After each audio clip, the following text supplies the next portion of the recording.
Alright, Tesla fan, let's get straight to it, guys. Today I'm going to show you how to use the Tesla Karaoke, guys, to turn your road trips into a concert on wheels.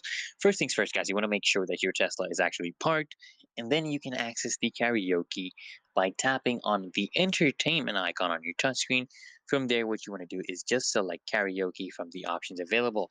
And now, guys, you will see a list of available songs. Okay, you can browse through the library or just use the search function to find a song and find your favorite tracks.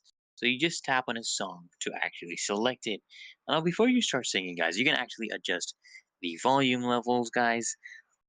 For the music and your vocals, you will find these settings in the karaoke menu, guys. Make sure you find the perfect balance, and when you're ready, all you need to do, guys, is hit that play button and let the fun begin, guys. The lyrics will be displayed on the screen so you can sing along as you drive. Just remember, guys, to keep your focus on the road.